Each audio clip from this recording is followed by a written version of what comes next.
Hello guys, welcome to Kala Utpatti. Today we are going to study about shading and apple.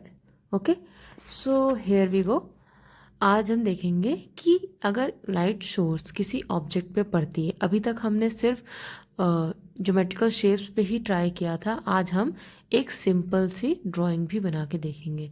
जैसे कि मैं आज Apple पे light और शेडो का आपको कॉम्बिनेशन समझाऊंगी कि किस तरीके से होता है। ठीक है, अब हमें क्या है, अब जैसे सर्कल हम बनाते हैं, ठीक है, कोई बॉल है उसके ऊपर हम लाइट और शेडो दिखाते हैं तो हमें अक्सर उसको सर्कल जैसा है, राउंड है, ये हमें दिखाना पड़ता है। बट जो एप्पल है, एप्पल का शेप ऐसा होता है कि वो राउंड भी होता है प्लस अलग अलग जगहों से कर्व होता है अंदर के साइड, तो उसको बनाना थोड़ा सा दिक्कत करता है। ठीक है, तो आप स्टेप वाइज इसको आराम से देखिए कि किस तरीके से बनता है और इसको ट्राई करके देखिए घर पे। ये एकदम सिंपल है, बिगनर्स के लिए है। अगर आपको एडवांस लेवल का भी देखना है तो पहले आप बिगनिंग के बेसिक जो होते हैं ड्राइंग की उसको समझ लीजिए, शेडिंग का। इसके बाद पोर्ट्रेट क्लास में ये काम आएगा आपके। ठीक है, तो आप पहले सिंपल, जितना हो सके सिंपल शेडिंग करने का ट्राई करें। जितना हो सके सिंपल ऑब्जेक्ट को चुनिए और उसको शेड करिए। जहाँ तक अगर एप्पल आपको इससे नहीं समझ में आ रहा है तो घर में जाइए और एप्पल उठाइए, अपने सामने रखिए टेबल पर और उसको देख कर बनाइए। सबसे अच्छा तरीका शेडिंग का यही होता है कि हम अपने सामने ऑब्जेक्ट को लाइव बनाएं। ठीक है, ठीक, ड्राइंग बन के रेडी हो गई है। अब हमें शेडिंग करनी है। ठीक है, देखिए अभी तक मैंने आपको जितनी शेडिंग सिखाई है, चाहे स्क्रबलिंग हो और स्मजिंग हो, हैचिंग हो, क्रॉस हैचिंग हो, टोनल हो, उनमें से आप कुछ भी करेंगे तो शेडिंग एकदम 3D में ही होगी।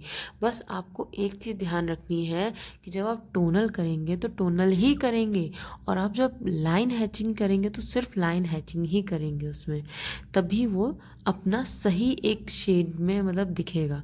जैसे कि अभी मैं जैसे करूँगी, अगर मैं इस टाइम पे स्क्रबलिंग कर रही होती और स्क्रबलिंग के बीच में ही मैं हैचिंग स्टार्ट कर देती तो वो शेडिंग इतनी अच्छी नहीं होती। ठीक है, तो आप इसको शेडिंग को एक बार देखिए। ओके, पहले हम डिसाइड करेंगे कि लाइट कहाँ से आ रही है। लाइट सोर्स बनाना सबसे ज़्यादा इम्पॉर्टेंट है। हम किसी भी शेडिंग का अगर कोई भी एक लेसन कर रहे हैं तो उसमें light source is necessary for us. Okay, so take a look कि मैंने इसमें क्या किया है, किस तरीके से मैंने शेडिंग स्टार्ट करी। अच्छा, आप ये बताओ, पहले गेस करो और मुझे कमेंट बताओ ये मैं कौन सा शेडिंग टाइप कर रही हूँ। ओके, चलिए आप इस शेडिंग को देखिए और समझिए कि मैंने किस तरीके से इसको किया है।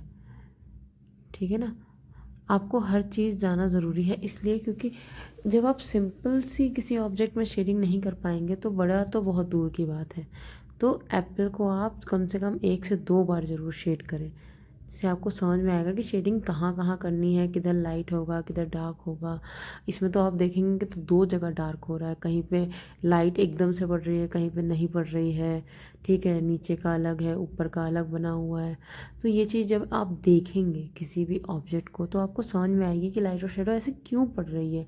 और बल्कि लाइट सोर्स तो हमारी ऊपर से पड़ रही है तो ऊपर का तो पूरा लाइट होना चाहिए, वाई।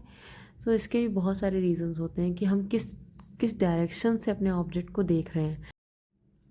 अपनी पेंसिल को जितना हो सके लाइट यूज़ करें।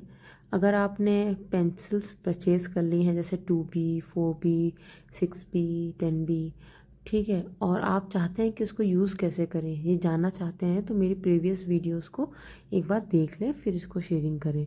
क्योंकि जब हम कभी कभी हम सिंगल पेंसिल से करते हैं तो हमें बहुत सारी लेयरिंग्स करनी पड़ती हैं।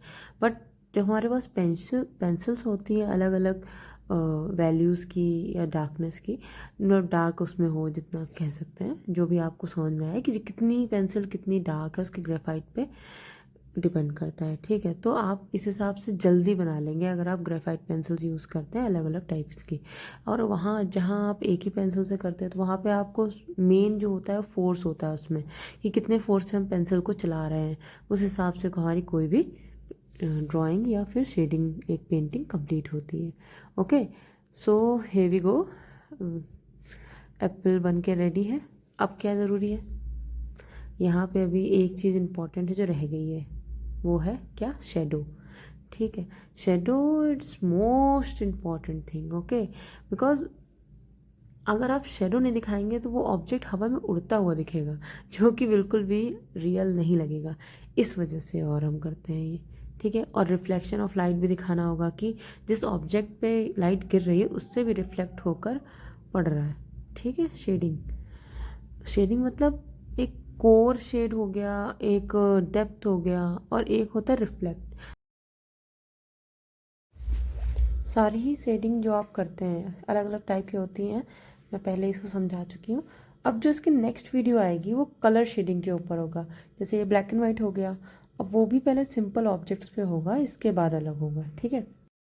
अगर आपको वीडियो पसंद आई हो तो please subscribe and share, also like my video, okay, keep practising.